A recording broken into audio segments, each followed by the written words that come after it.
You're listening to the Valley Labor Report with David Story and Jacob Morrison.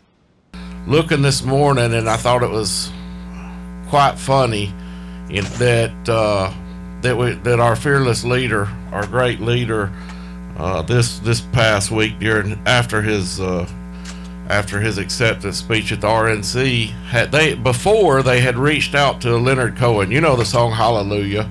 I mean, everybody knows the song Hallelujah. Yeah. They asked him to use it after his speech, which is understandable because they're trying to pander to the religious right, and were denied. And they used it anyways. No, twice. Surely not. Twice. Not only did they use it. I don't recall the lady that sang it. It was a former American Idol star that. It was her rendition, and she even came out on Twitter and said, "Nope, didn't ask me either." So, yeah, it just, and I know that's petty. That sounds petty, but it's exactly what you would expect out of somebody like him. It's like, come on, man. It's a constant. Just do what I want. Do what I want, and if you don't like it, sue me. So because that's what his whole game is. If somebody says something against him, I'm going to sue you. That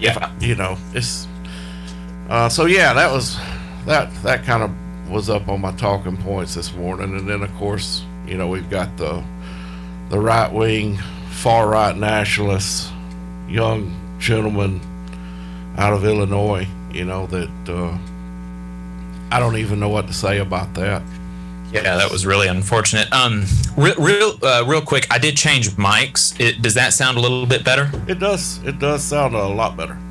Okay, as far as the voice modulating goes, okay, good deal. Yeah, the RNC was last week, and I didn't watch a whole lot of it, but I remember that a teacher and I remember you telling me about this, David, a teacher from California who she was a member, or she was a teacher, and so therefore she's represented by the union. And in California, if you're in a union, or if you're represented by the union, you have to pay what's called agency fees. They're not union dues, they're agency fees, and they just go towards your representation. Legally, a union has to represent you if they represent your bargaining unit, whether or not you're a member. And so if you don't want to be a member, then you have to pay these things called agency fees, and that just goes towards your representation, not towards any lobbying or anything like that. And she went on the stage to talk about how terrible that was, that she couldn't be a total freeloader off of her union. I mean, this is supposed to be the bootstrap party, the party that they want to pay for their dues and make sure that everybody is nobody's mooching off of everybody. And they gave a keynote slot to somebody who is proud of the fact that they want to be a freeloader off of folks like you and I, David, who pay union dues, who do union work, and make sure that folks like her have more protections and a better job. Yeah, Rebecca Friedrichs was her name. And it says she was one of the opening keynote speakers. Brought a legal challenge to certain fees collected by teachers unions. It resulted in a deadlock in 2016, and then the subsequent complaint, as you and I well know, is Janus. The Janus decision in 2018 overturned that and set the precedence that people didn't have to pay conscripted dues any longer. So yeah, we got that. Right. And of course her argument was teachers unions push a radical agenda in classrooms. That was where she was coming from. I've known a lot of teachers, and I've never known one pushing a radical agenda. Generally, that agenda is set by the state legislature. I know in Alabama, they're the ones that set the agendas for all the classrooms. Right. Yeah, I don't know that. Like, it's really difficult to understand, like, where literally they live in an alternate reality. Like, it's just the things that they believe are just they're just demonstrably untrue. It's really wacky. Well, and it bothers me not so much that somebody doesn't want to pay dues. I mean, what bothers me is that it goes back to the same thing. You knew what the deal was, and it's the same thing that the right and the conservatives always use as their talking points. You knew what the deal was whenever you hired in, and they constantly say, if you don't like the offer that's being made, then don't take it. And you make the same argument with union dues. You knew the dues was there when you hired in. You knew the union was there. If you didn't like it, don't take it.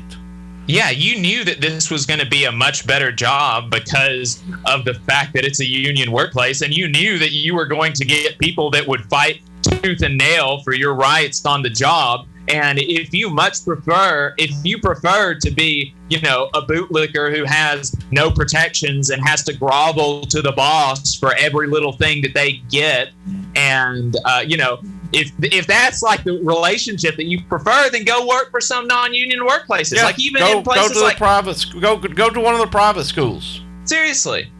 Like there are even in places like California or New York, where unions are much stronger, they have a much higher union density. It's still only 22, 23, 24, 25, maybe. I think one or two states may have 30% union density.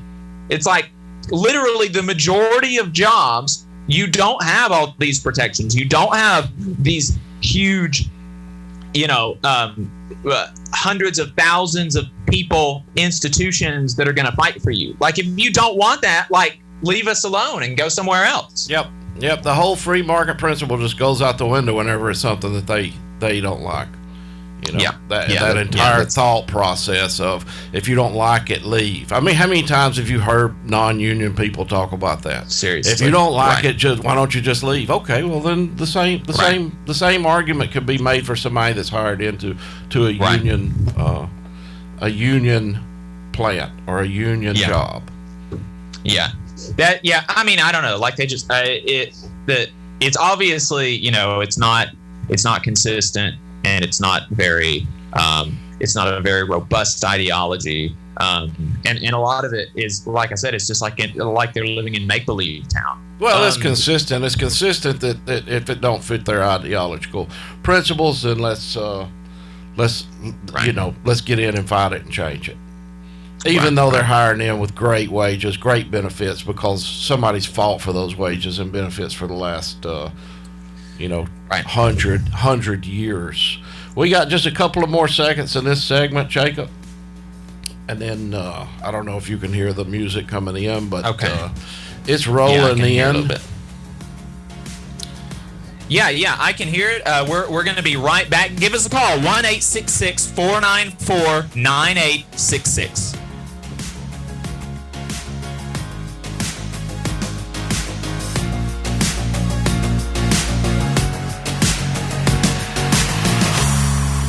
So speaking of things that make us mad, we talked about the RNC.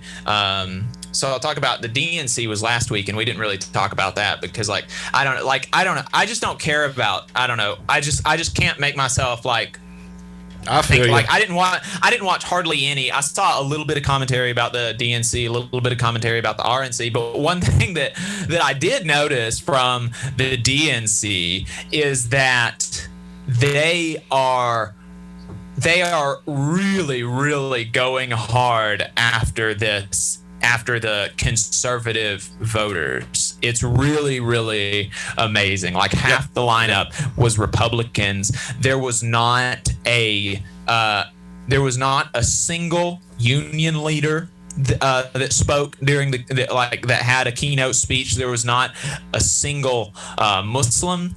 There was not. Literally, the RNC had more. I believe the RNC had more Muslims and people of color at it than the DNC did, which really, really goes to show how much the RNC, the Trump National Committee. I mean, the RNC, they literally elected not to have a platform. The platform is just supporting Trump, which that's really amazing to me. So they're really going hard at their base. They're trying to turn out their base. And while they're doing that, the Democrats are refusing to do almost anything for people on the left side of the Democratic Party. They're completely shutting folks like that out. And the Democratic National Committee, the Democratic Party platform is to the right of Biden's presidential platform. Biden's presidential platform calls for no fossil fuel money, not to take any fossil fuel money. The DNC had that in their platform and they took it out. Biden is too far left for the Democratic Party today, and Biden has recently been trending to the right as well. He campaigned the entire primary. The entire primary on a public option, which is the most right-wing healthcare proposal that you can have. I mean, it is it's so far to the right as far as the world is concerned, and that's what Biden campaigned on the whole primary season. And now even that is gone from his platform. It has been quietly dropped, and they had, like I said, half the DNC were Republicans speaking about how, Joe's not going to go to the left. Joe's a moderate. Joe is really going to, he's going to be a president for everybody or whatever. Well, the fact of the matter is he is, Jacob. And the Republicans are still going with, at the RNC, they're still going with this socialist Biden-Harris campaign. I mean, it's it's crazy how far detached from reality that the Republican Party is, and how right wing the Democratic Party is. It's really, it makes my head hurt. Biden is moderate. He is the centrist, regardless of what anybody wants to think. Yeah. Folks, you're listening to the Valley Labor Report. We'll be right back.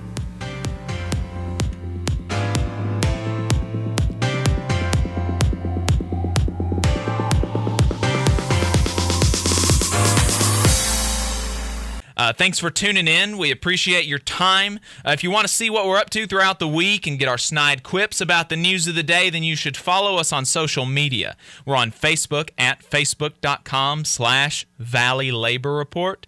We're on Twitter at Labor Reporters. I'm on Twitter at JacobM_AL. David is on Twitter at Radical Unionist. That's spelled RADICL Unionist. If you missed part of the show and want to go back and watch it later, search YouTube for The Valley Labor Report and subscribe to our channel. You can go back and watch the full show there, and we also clip segments throughout the week. And we also upload the program on more than 11 different podcasting apps. So you can see if we're on your listening platform of choice. You can go to The Valley Labor Report. transistor.fm/subscribe. And if you appreciate our work and want to help us stay on the air, then consider throwing us a couple dollars a month on patreon.com/The Valley Labor Report.